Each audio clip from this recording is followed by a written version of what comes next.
CTET ने अपनी website पर आज 11 अप्रैल को एक नोटिस दे दिया है, public notice on result of CTET, जिसमें साफ साफ ये लिखा गया है कि कितने लोग पास और फेल हुए हैं, ये सब तो लिखा ही गया। उसके अलावा तो ये 10 अप्रैल की डेट है, आज 11 को ये अपलोड हुआ है।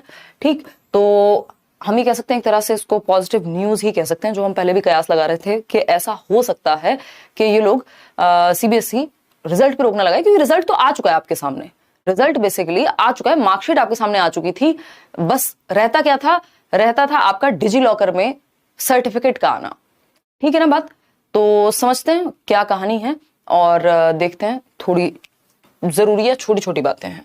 तो ये आज आपका 11 अप्रैल को आ चुका है नोटिस सीटेट की ऑफिशियल वेबसाइट पे, जिसमें इन्होंने साफ साफ लिखा है कि ये जो पेपर हुआ था भाई 28 दिसंबर से 7 फरवरी तक सीबीटी मोड में, इसमें जो डिजी लॉकर पे रिजल्ट अपलोड होना है, या रिजल्ट भी नहीं, उसको कहेंगे मार्कशीट या सर्टिफिकेट्स, जो क्वालिफाइंग सर्टिफिकेट है जो आप ऑलरेडी रिजल्ट के तौर पे देख चुके हैं कितने नंबर हैं, वो डिजी लॉकर में, डिजी लॉकर क्या है, एक ऐप है गवर्नमेंट की, जिसमें आप लाइसेंस से लेके मार्कशीट तक क्या कर सकते हैं, स्टोर कर सकते हैं। तो इसको डाउनलोड कर लीजिए। और उन्होंने कहा है कि आपका जो भी रजिस्टर्ड मोबाइल नंबर है, अपने आधार और फोन को लिंक किया हुआ होगा ना, तो नहीं भी किया तो कर लीजिएगा, उसके बिना फिर दिक्कत होगी आपको। इस पे शॉर्टली यानी जल्दी ही आपको आपका सीटेट का सर्टिफिकेट, क्वालिफाइंग सर्टिफिकेट जो लाइफ टाइम वैलिड है, दोबारा आपको देना ही नहीं है अगर आप क्लियर कर चुके हैं तो वो आपको मिल जाएगा। ठीक, कहां? डिजी लॉकर पर शॉर्टली। इसके अलावा रिजल्ट जो है वो डिक्लेयर हो गया था, इसमें कोई दिक्कत है नहीं। और कितने लोग पास फेल हुए हैं इस पर भी हम बात कर सकते हैं। बाकी मार्कशीट तो आप डाउनलोड कर ही जाएंगे। तो इन्होंने क्लियरली ये बता दिया है।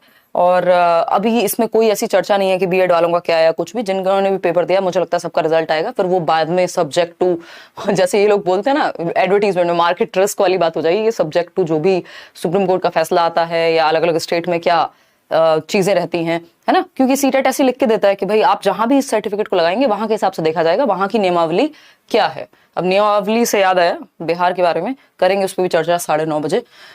तो यहाँ पर ये देखा जा रहा है, जो मैं आपको बहुत बार बोलती हूँ, लोग आपको बहुत मजाक उड़ाते हुए मिल जाएंगे, कहते हुए मिल जाएंगे कि हम क्या कहें कि सीटेट से क्या होता है, सीटेट कर लिया तो क्या हुआ। अगर आप बैठ जाएंगे सीटेट करके तब प्रॉब्लम है, अदरवाइज सीटेट करना बहुत जरूरी है, इसके बिना आप आगे नहीं जाएंगे।